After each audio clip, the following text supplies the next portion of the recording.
पाकिस्तान का तीसरा बड़ा शहर फैसलाबाद। इस शहर की तारीख कहीं लायलपुर और फैसलाबाद के नाम की बहस में ही गुम हो गई। लेकिन क्या यह शहर वाकई हड़प्पा की तहजीब से जुड़ा था?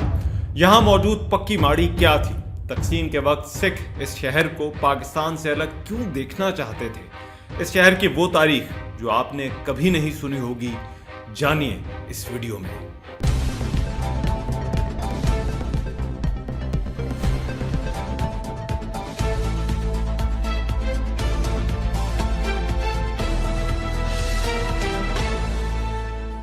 ये कहानी पाकिस्तान के तीसरे बड़े शहर की है, जिसने अपने कायम होने और एक बड़ा शहर बनने का सफर चंद सालों में ही तय किया। जिस सफर को तय करने में शहरों को सदियां लग जाती हैं, फैसलाबाद ने ऐसा सिर्फ चंद दहाइयों में ही कर लिया। इस शहर के पास ब्रिटिश इंडिया में टाउन प्लानिंग से बनने वाले पहले शहर का भी एजाज है। इसे टेक्सटाइल प्रोडक्शन की वजह से पाकिस्तान का मैनचेस्टर कहा जाता है। फैसलाबाद भी उन शहरों में शामिल है जिनके बारे में आम ख्याल ये है कि ये नए शहर हैं और इनकी कोई पुरानी तारीख नहीं।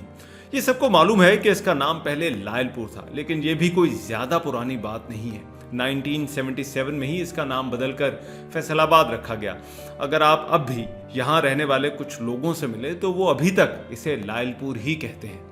ऐसा लगता है कि लायलपुर और फैसलाबाद की इस बहस ने इस शहर की पुरानी तारीख को कहीं गुम कर दिया है, लेकिन इस शहर की तारीख खासी पुरानी है। कुछ हिस्टोरियंस ने फैसलाबाद और इसके आसपास के इलाकों को हड़प्पा की तहजीब से जोड़ा है।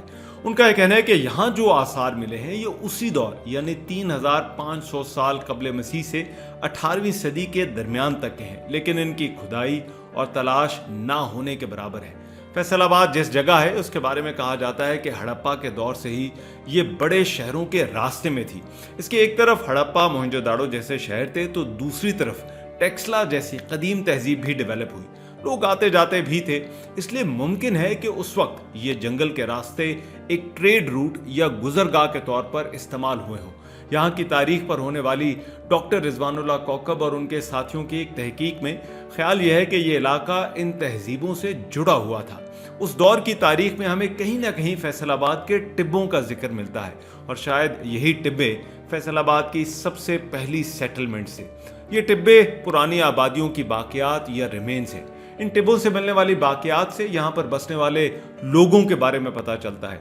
इनकी तारीख हड़प्पा के दौर से शुरू होकर मुगल दौर तक की है, यानी ये आबादियाँ इन मुख्तलिफ अदवार में बनती रहीं या मौजूद रहीं।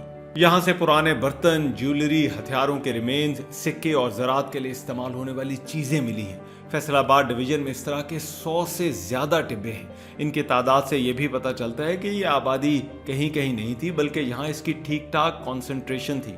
इन टिब्बों में सबसे ज़्यादा मशहूर टिब्बा नूर शाह वली है, जो कि शहर के दरमियान में वाक़ था और जहाँ सूफी बुजुर्ग बाबा नूर शाह वली का मज़ार है। लायलपुर म्यूजियम में लिखी गई तारीख के मुताबिक ये टिब्बा 10वीं सदी का है और ख्याल किया जाता है कि उस वक्त बाबा नूर शाह वली यहाँ आए थे और यहाँ आकर आबाद हो गए थे।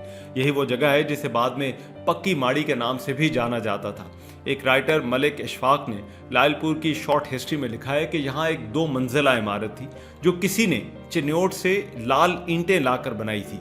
इसी निस्बत से इस जगह को पक्की माड़ी कहा जाने लगा और उस जमाने में सिर्फ यहाँ ही कोई इंसानी आबादी थी। इस टिब्बे का एक बड़ा हिस्सा 2002 में जनरल बस स्टैंड की तामीर के दौरान गिरा दिया गया था। मज़ार और इसके साथ कब्रिस्तान बच गया और शायद यही अब इस टिब्बे की बाकियात है। इसी तरह ऐसी 2 और साइट्स टिब्बा खिचियां और टिब्बा कच्चा पिंड है, जिनके बारे में कहा जाता है कि यहाँ से भी हड़प्पा के दौर की बाकियात मिली हैं। इनकी 1990 में खुदाई की गई थी, लेकिन कोई बहुत ज़्यादा एक्सप्लोर नहीं किया गया। टिब्बा राजनपुर भी हड़प्पा के दौर से है, जहाँ से उस दौर के कुछ बर्तन भी मिले हैं और उसकी एज भी 3500 साल कबले मसीह बताई जाती है। टिब्बा नड़वा, टिब्बा वाहनी वालिया और टिब्बा पटोमा 1ली सदी से 15वीं सदी तक के हैं। टिब्बा तलवांडी 12वीं सदी से, टिब्बा निगारा वाला की डेट भी 12वीं से 16वीं सदी के दरमियान है। फिर नसीर द टिब्बा लेटर मुगल पीरियड यानी 18वीं सदी की आबादी की बाकियात हैं। ये टिब्बे टोबा टेक सिंह और चिन्योट तक फैले हुए हैं, जो इस इलाके की तारीख की गवाही देते हैं। अभी इनकी खुदाई बहुत कम या जुज़वी तौर पर की गई है। अगर मजीद खुदाई की जाए तो शायद ना सिर्फ इस जगह बल्कि पंजाब और हड़प्पा की तारीख के बारे में भी मजीद पता चल सकेगा। अब आते हैं सांदल बार की तारीख पर। फैसलाबाद की अगर शहर बनने से पहले की तारीख देखी जाए तो पंजाब के ये वेस्टर्न इलाके मुख्तलिफ बारों में तकसीम थे, जिनमें नीली बार, गंजी बार, कराना बार के साथ साथ सांदल बार भी थी, जो कि यहाँ की एक बड़ी बार थी। ये इलाका दरिया रावी और दरिया चिनाब के दरमियान में वाक़ रचना दोआब का एक अहम हिस्सा था। फैसलाबाद शहर के इन इलाकों को सांदल बार में शुमार किया जाता था, जिसमें ब्रॉडली स्पीकिंग शाहदरा, शोरकोट, सांगला हिल से टोबा टेक सिंह तक का इलाका था। इसके पास बड़े शहरों में झंग था, जिसकी तारीख खासी पुरानी है और 1904 तक फैसलाबाद झंग का ही एक हिस्सा था, जिससे अलग करके इसे ज़िला बनाया गया था। इसी तरह चिन्योट का इलाका था, जो कि मुगल दौर से लाहौर का एक सूबा था। मुगल बादशाह शाहजहां और उसके गवर्नर नवाब सादुल्ला खान के दौर में यहाँ की मशहूर शाही मस्जिद भी तामीर हुई। ये शहर अपने कारीगरों की महारत की वजह से भी बहुत मशहूर है। शाहकोट भी एक पुराना कस्बा था जो इस इलाके के पास था। ब्रिटिश लैंड रिकॉर्ड और गैजेटियर ये बताते हैं कि इस इलाके में घना जंगल था, जहां तरह तरह के दरख्त थे। इनमें नीम, किक्कर, शीशम, पीपल और तरेकें शामिल थी। यहाँ की वाइल्ड लाइफ में चिंकारा हिरन, जंगली सुअर, गीदड़ और चीते भी थे। तरह तरह के परिंदे थे।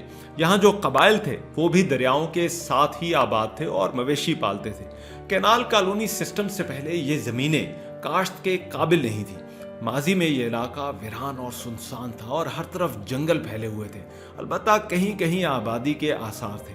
सांदलबार के इलाके से ही पंजाब की रोमांटिक फोक टेल मिर्जा साहिबा भी जुड़ी हुई है। मिर्जा साहिबा की ये दास्तान लोकगीतों में मौजूद है, जो इन्हीं सांदलबार के जंगलों के गिर्द घूमती थी।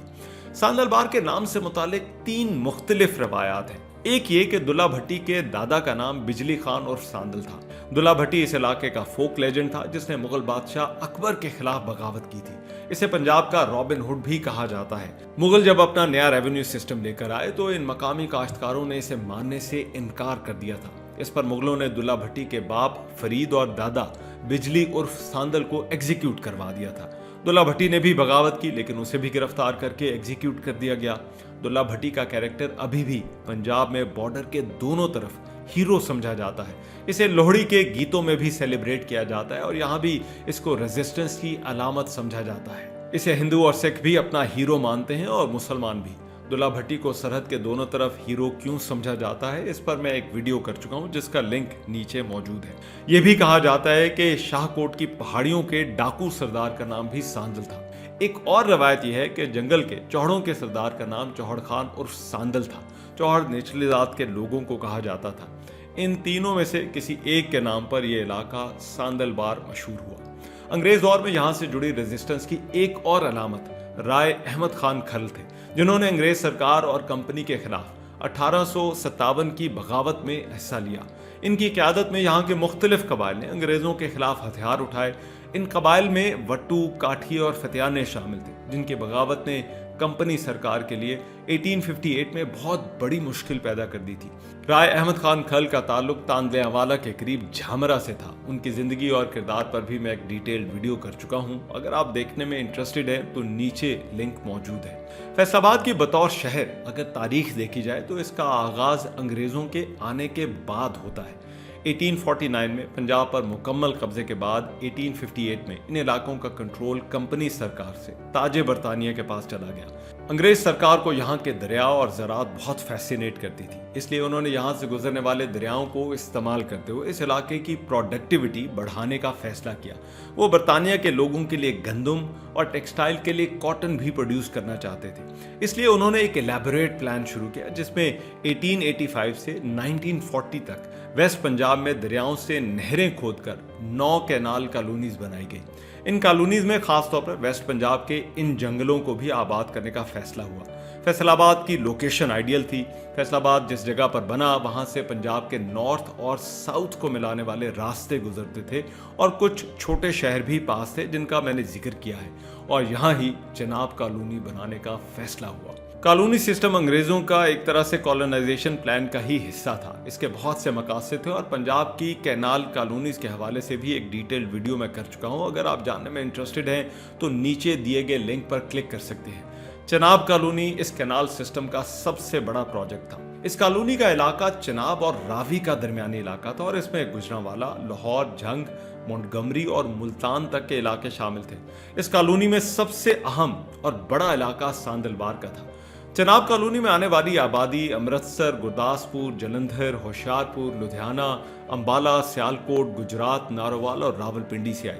मियाँ वाली और डेरा गाजी खान से भी कुछ लोग आए। कुछ जमीनें यहाँ पहले से रहने वालों को भी मिली, क्योंकि पहले यहाँ जंगल था, इसलिए जो आबादकार यहाँ आए उन्होंने पहले से यहाँ रहने वाले मकामी लोगों को जांगली कहना शुरू कर दिया। ये उन लोगों को भी कहा जाता था और उनकी जुबान को भी। चनाब कॉलोनी के आबादकारों में ज्यादातर मुसलमान और सिख जिम्मेदार थे और इनमें ज्यादातर राजपूत, जट और अराई थे। इन नई कॉलोनीज में लोगों को बसाने के लिए अंग्रेज सरकार ने मॉडल विलेजेस बनाए, जिन्हें चक कहा गया। इन चकों के नंबर थे जो इनके वाटर वेल या कुएं का नंबर होता था। चकों के ये नंबर इतने पक्के हो गए हैं कि फैसलाबाद में शहर बन जाने वाले चकों को अभी तक उनके नंबर से ही जाना जाता है। शहर से बाहर निकलकर इन चकों में आबादियां अभी भी बरादरियों के लिहाज से बटी हुई हैं। चनाब कॉलोनी में जिन लोगों को जमीन मिली उन्हें 3 कैटेगरीज में डिवाइड किया गया था: रईस, सफेद पोश और आबादकार। रईसों को 20-20 मुरब्बे, सफेद पोशों को 5-5 मुरब्बे और आबादकारों को 2 मुरब्बे जमीन अलॉट हुई। इसके अलावा यहाँ जमीन की ऑक्शन भी की गई और ज्यादा बोली देने वालों को भी जमीनें मिली। फिर बहुत से मुसलमान और सिख थे जिनको फौज में खिदमत के एवज या अंग्रेजों की सियासी खिदमत करने पर यहाँ चनाब कॉलोनी में जमीन मिली। चनाब कॉलोनी को बनाने का आगाज 1892 में हुआ था और लायलपुर को लोअर चनाब कॉलोनी की मेन मंडी के तौर पर बनाने का फैसला किया गया था। कहते हैं यहाँ शहर बनाने का ख्याल सबसे पहले जंग के एक डीसी कैप्टन बैकी को आया था, जिसने एक नए शहर के लिए जगह की तलाश शुरू की। उस वक्त इस जगह को पक्की माड़ी के नाम से जाना जाता था। एक और रवायत है कि 1885 में पंजाब के लेफ्टिनेंट गवर्नर जेम्स लॉयल ने लाहौर से झंग शहर की तरफ सफर करते हुए तहसील चन्योट में शामिल सांदलबार के बे आबाद इलाके में पक्की माड़ी के गांव में पड़ाव किया था। जेम्स लॉयल ने पक्की माड़ी में चंद रोज रुकने के दौरान घोड़े पर सवार होकर इसके चारों तरफ कई मील सफर करके इस इलाके को देखा, कुओं का पानी भी चेक किया। इसके बाद जेम्स लॉयल ने सांदलबार के इस इलाके को आबाद करने का मंसूबा बना लिया। बहरहाल हालात जो भी थे, 1887 से 1892 तक पंजाब के गवर्नर सर जेम्स लॉयल ने फैसलाबाद की प्लानिंग की सुपरविजन की। 1896 में गुजरांवाला, झंग और साहिवाल से कुछ इलाका अलग करके इस पर मुश्तमिल लायलपुर तहसील कायम हुई, जो कि उस वक्त झंग का हिस्सा थी और शहर की तामीर का आगाज हुआ।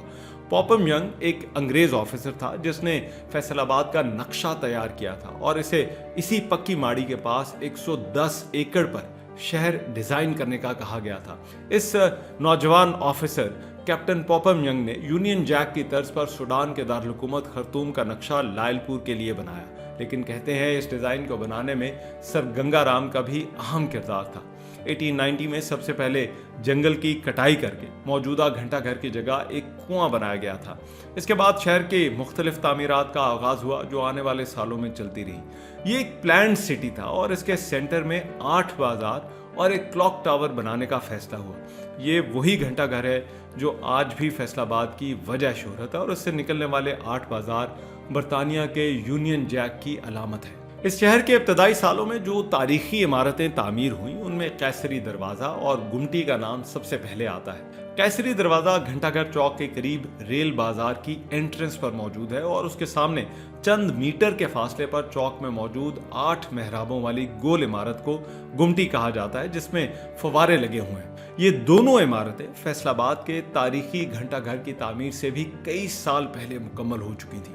इस हवाले से मकामी तौर पर यह रवायत पाई जाती है कि ये दोनों इमारतें मलका विक्टोरिया की लायलपुर आमद के सिलसिले में तामीर की गई थी। यह दरवाज़ा लाला मोहन लाल ने मलका विक्टोरिया की गोल्डन जुबली तकरीबात के मौके पर तामीर करवाया था। कैसरी गेट से तकरीबन 150 फीट पर गुमटी तामीर की गई। पाकिस्तान बनने के बाद कई सालों तक ये गुमटी मुसाफिर खाने के तौर पर इस्तेमाल होती रही। इसके इतराफ में बरकत दरियाए चनादी के अल्फाज लिखे हुए हैं। एक रवायत के मुताबिक यहाँ किसी ज़माने में दरियाए चनाब बहता था, शायद इस वजह से गुमटी पर यह तहरीर किया गया।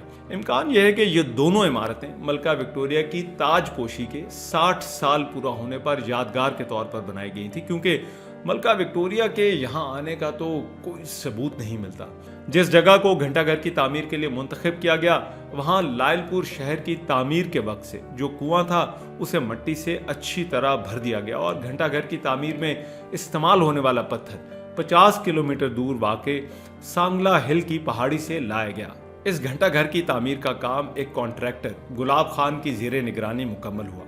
कहा जाता है कि गुलाब खान का ताल्लुक उसी खानदान से था जिसने भारत में आगरा में ताजमहल तामीर किया था। घंटाघर की तामीर के लिए हुकूमत ने जिम्मेदारों पर 2% के हिसाब से टैक्स आयद किया और यूं ये 40,000 रुपए की लागत से 2 साल के अरसे में तामीर हुआ।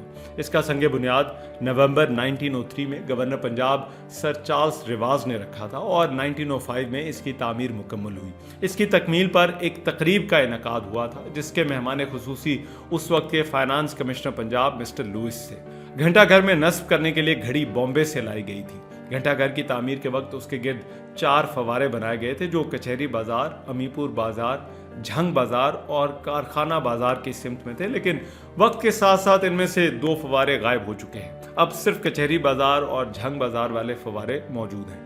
8 बाजारों के नाम उनकी डायरेक्शन वाले इलाकों पर रखे गए थे। इनमें रेल बाजार, कचहरी बाजार, चन्योट बाजार, अमीपुर बाजार, भवाना बाजार, झंग बाजार, मोंटगोमरी बाजार और कारखाना बाजार शामिल हैं। 1904 में फैसलाबाद को जिला बनाया गया और इसमें समुंदरी और टोबा टेक सिंह की तहसीलें शामिल कर दी गई। अंग्रेज सरकार ने शहर के साथ कुछ छोटी मंडियां बनाने का भी फैसला किया और इनमें चक झुमरा मंडी, रजाना, गोजरा मंडी, तांदलियां वाला मंडी, बुचियाना मंडी, जड़ावाला मंडी, झंग, समुंदरी और टोबा शामिल थे। इन मंडियों की कनेक्टिविटी सड़कों और रेल के कनेक्शन के थ्रू की गई। फैसलाबाद इनके सेंटर में था। ज़राअत को फैसिलिटेट करने के लिए सरकार ने 1906 में यहाँ एक एग्रीकल्चरल कॉलेज और रिसर्च इंस्टीट्यूट भी कायम कर दिया जो यहाँ की ज़राअत के लिए एक तरह से R&D फैसिलिटी थी। इन तमाम इक़दामात यानी पानी, एडवांस्ड एग्रीकल्चरल, मंडियों और कनेक्टिविटी, इनका नतीजा ये हुआ कि यहाँ की ज़राअत ने एकदम से बूम किया। इस ज़राअत और कनेक्टिविटी का नतीजा ये भी निकला कि ये एग्रीकल्चरल रेवोल्यूशन एक इंडस्ट्रियल रेवोल्यूशन में बदल गया। जब कॉटन की पैदावार बढ़ी तो यहाँ इसका बिजनेस बढ़ गया और यूं इस कॉटन के बिजनेस से लायलपुर की टेक्सटाइल इंडस्ट्री ने जन्म लिया जो अब इस शहर की मेन पहचान है। 1935 तक यहाँ 25 ऐसी टेक्सटाइल रिलेटेड फैक्ट्रियां बन चुकी थी। 1931 से 1941 के दरमियान यहाँ 3 बड़ी कॉटन मिल्स बनी। ये टेक्सटाइल इंडस्ट्री 1947 की तकसीम के बाद मजीद ग्रो कर गई जब एक तरफ तो नए बनने वाले पाकिस्तान में कराची और लाहौर के अलावा कोई इंडस्ट्री नहीं थी, फिर बड़ी तादाद में लोग यहाँ आकर सेटल हुए तो लेबर भी बहुत आई। ज़राअत और इंडस्ट्री का ये एक ऐसा कॉम्बिनेशन था जिसकी वजह से ये इलाका अमीर तरीन इलाकों में से एक बन गया। अंग्रेज़ों के दौर में बनने वाला ये शहर उस वक्त से पॉलिटिक्स का मरकज रहा है। तकसीम से पहले बरसगीर में चलने वाली सियासी मूवमेंट्स के असरात यहाँ भी देखे गए। 1907 में बरतानवी कवानीन के खिलाफ पंजाब के किसानों की तहरीक पगड़ी संभाल जटा का बाकायदा आगाज भी यहाँ होने वाली एक रैली से हुआ था। ये वो मूवमेंट थी जो भगत सिंह के चचा अजित सिंह और लाला लाजपत राय ने शुरू की थी। यहाँ इस तहरीक के लिए एक बड़ी रैली का इनेकाद हुआ था जिसमें आसपास के इलाकों के किसानों ने भी शिरकत की थी। ये वही रैली थी जिसमें बांके दयाल ने अपनी मशहूर नज़म पगड़ी संभाल जट्टा पढ़ी थी, जिसके बाद इस तहरीक का नाम भी यही पड़ गया था। ये तहरीक भी रेडिकल तरीकों की हामी थी। लायलपुर से शुरू होने वाली ये तहरीक इसके बाद पंजाब के मुख्तलिफ शहरों में फैल गई। पंजाब में इंट्रोड्यूस करवाए गए मुतनाज़े ज़रई क़वानीन के खिलाफ किसान और काश्तकार उठ खड़े हुए थे और उनके एहतजाज ने अंग्रेज़ सरकार को ये क़वानीन वापस लेने पर मजबूर कर दिया था। लेकिन अहम बात यह थी कि ये तहरीक बरसगीर की आज़ादी की दीगर तहरीकों के लिए एक टर्निंग पॉइंट थी जिसने आने वाले सालों में अंग्रेज़ों के खिलाफ तहरीकों को राह दिखाई और उन्हें इंस्पायर किया। जब चनाब कॉलोनी बनी तो उस वक्त ईस्ट पंजाब के मुख्तलिफ इलाकों से सिख जिम्मेदार बड़ी तादाद में यहाँ आकर आबाद हुए। फिर फौज में भी सिखों की तादाद बहुत ज़्यादा थी, जिसके बाद यहाँ उन्हें ज़मीनें मिलने लगी। लायलपुर या फैसलाबाद की डेवलपमेंट में इनका बड़ा अहम किरदार था। यहाँ आते ही वो शहर की सोशल और पॉलिटिकल लाइफ में खासे मुतहरिक हो गए। एक वक्त तो तकसीम से पहले लायलपुर में अक्सरियत सिखों और हिंदुओं की थी, पगड़ी संभाल जटा तहरीक का मैं पहले ही जिक्र कर चुका हूँ। इसके अलावा एक और मूवमेंट थी जिसका मरकज लायलपुर बन गया था और वो गुरुद्वारा रिफॉर्म मूवमेंट थी जिसने 1920 की दहाई में पंजाब के पॉलिटिकल और सोशल फैब्रिक को हिला कर रख दिया था। ये मूवमेंट बेसिकली महंतों से सिख गुरुद्वारों का कंट्रोल वापस लेने के लिए थी जिनको अंग्रेज सरकार अपॉइंट कर रही थी। महंत गुरुद्वारों के एडमिनिस्ट्रेटर थे, कई गुरुद्वारों के साथ जमीनें और उनकी इनकम भी जुड़ी हुई थी, इसलिए ये बहुत पावरफुल हो गए थे। 1920 में शुरू होने वाली ये मूवमेंट थी तो पुरअमन, लेकिन फिर बहुत वायलेंस देखा गया। शिरोमणि गुरुद्वारा प्रबंधक कमेटी ने इन महंतों के खिलाफ इस तहरीक को लीड किया। इनका बुनियादी मुतालबा ये था कि पंजाब में सिखों के गुरुद्वारों के लिए तैनात करदा सरकारी महंतों को हटाकर इन गुरुद्वारों का कंट्रोल शिरोमणि गुरुद्वारा प्रबंधक कमेटी को दिया जाए। लायलपुर से सुंदर सिंह लायलपुरी, तेजा सिंह समुंदरी, नरिंजन सिंह, दिलीप सिंह, सेवा सिंह ऑफ ठीकरीवाला और हरचंद सिंह ये वो तहरीक के लीडर्स थे जो लायलपुर या इसके आसपास के इलाकों से थे। सुंदर सिंह लायलपुरी इसके मेन लीडर थे। उन्होंने अकाली के नाम से एक अखबार निकाला और यह अखबार इस मूवमेंट को हाईलाइट करने के लिए खास तौर पर निकाला गया था, जिसके एडिटर भी वही थे। ये उस गुरुद्वारा मूवमेंट का एक तरह से तर्जुमान भी था। यह अखबार 1947 तक फैसलाबाद से निकलता रहा और इसी वजह से इसे अकाली मूवमेंट भी कहा जाता है। सुंदर सिंह लायलपुरी ने फैसलाबाद से इससे पहले एक और पंजाबी अखबार सुच्चा ढंढोरा भी निकाला था जिसका फोकस भी आज़ादी की तहरीक ही था। खालसा भुजंगी सभा एक सिख यूथ तंजीम थी जो कि फैसलाबाद में ही इस्टेब्लिश हुई और ये भी सुंदर सिंह लायलपुरी ने ही शुरू की थी। ये सिख नौजवानों की तरबियत करती थी। लायलपुर में सिख यूथ बहुत बड़ी तादाद में थी जो कि इस मूवमेंट में खासी एक्टिव थी। इस तहरीक में न सिर्फ फैसलाबाद बल्कि इसके आसपास के इलाकों ननकाना और शेखुपुरा की सिख आबादी का भी बड़ा अहम रोल था। अकालियों और महंतों के दरमियान इस कॉन्फ्रंटेशन में इन इलाकों के कई नौजवानों की जान चली गई। फरवरी 1920 में ननकाना साहब में सिख अकालियों और महंतों के दरमियान होने वाली लड़ाई एक सानहे में बदल गई जिसको ननकाना मैसेकर भी कहा जाता है। उस वक्त ननकाना साहब का महंत नारायण दास था जिसके कहने पर वहां आने वाले अकाली सिखों के खिलाफ ताकत का इस्तेमाल किया गया। यहां होने वाली कैजुअल्टीज की तादाद कुछ अंदाजों के मुताबिक 300 और मोहतात अंदाजों के मुताबिक 130 थी। अकालियों का कहना था कि वो ननकाना में सिर्फ मजहबी रसूमात की अदायगी के लिए आए थे, लेकिन उन्हें रोकने की कोशिश की गई जिसके बाद हालात खराब हुए। इस वाक़े और मूवमेंट ने पूरे हिंदुस्तान की तवज्जो हासिल कर ली। महात्मा गांधी ने इसे दूसरा जलियांवाला बाग करार दिया था। जल्द ही मुजाहरे पंजाब के दीगर इलाकों में भी फैल गए। शिरोमणि गुरुद्वारा प्रबंधक कमेटी और अकाली दल को बैन कर दिया गया। फैसलाबाद और इसके आसपास के इलाके इस तहरीक के गढ़ थे। यहाँ भी बड़े पैमाने पर गिरफ्तारियां हुई। इसी मूवमेंट ने बब्बर अकाली जैसे ग्रुप्स को भी जन्म दिया। यहाँ पर सिख आबादी की शहर से अटैचमेंट का अंदाजा इस बात से लगाइए कि 1947 में बनने वाले पार्टीशन कमीशन के सामने मास्टर तारा सिंह और अकाली सिखों ने पाकिस्तान की बजाय अपने लिए आज़ाद पंजाब की जिस स्कीम की हमायत की थी और उसका जो मंसूबा पेश किया था उसमें फैसलाबाद और ननकाना के इलाके को भी उनके सिखों के लिए खित्ते में शामिल करने का मंसूबा था। उनका क्लेम था कि यहाँ कैनाल कॉलोनी बसाने में सिख काश्तकारों और जिम्मेदारों का किरदार रहा है, इसलिए इन इलाकों पर उनका हक है। तकसीम से पहले ही यहाँ के सिख जिम्मेदारों और काश्तकारों ने जाना शुरू कर दिया। ये वो लोग थे जो ये सोच कर आए थे कि अब इनका मुस्तकबिल यहाँ इस नए शहर में है, लेकिन उन्हें 50 सालों के अंदर ही एक मरतबा फिर से मूव करना पड़ा। जो ज़मीन उन्होंने काश्त के काबिल बनाई वो भी यहाँ छोड़ गए, लेकिन इसके साथ साथ इन इलाकों से जुड़े वो कई नाम छोड़ गए जो अब भी फैसलाबाद के मुख्तलिफ इलाकों के नामों में नजर आते हैं, जैसे गुरु नानकपुरा, गोबंदपुरा, आसा सिंह वाला वगैरह वगैरह। फैसलाबाद को कायद आज़म मोहम्मद अली जिन्ना की मेज़बानी का शर्फ भी हासिल हुआ। कायद आज़म 1943 में तहरीक पाकिस्तान के दौरान यहाँ आए और धोबी घाट के मैदान में उन्होंने एक तारीखी जलसे से खिताब किया था। 1977 में फैसलाबाद का नाम तब्दील करने का फैसला हुआ तो उस वक्त इसकी कुछ मुखालफत भी की गई, लेकिन फिर 1 सितंबर 1977 को वफाकी हुकूमत ने लायलपुर का नाम तब्दील करके सऊदी अरब के फरमारवा शाह फैसल के नाम पर फैसलाबाद रख दिया। फैसलाबाद एक बहुत तेज़ी से बढ़ने वाला शहर है और ये अब भी बढ़ रहा है। 1901 में 10,000 की आबादी से शुरू होने वाला ये शहर पाकिस्तान का तीसरा बड़ा शहर है। यहाँ फैक्ट्रियाँ बनती चली गई, कारोबार फैलते चले गए, लोग आते चले गए और ये सिलसिला अब भी जारी है। कहा जाता है कि इस शहर के पास सब कुछ है लेकिन तारीख नहीं। क्या आपको अभी भी लगता है कि इस शहर की कोई तारीख नहीं? अगर आपको ये वीडियो अच्छी लगी हो तो बेल आइकॉन पर क्लिक कीजिएगा और चैनल को सब्सक्राइब ज़रूर कीजिएगा।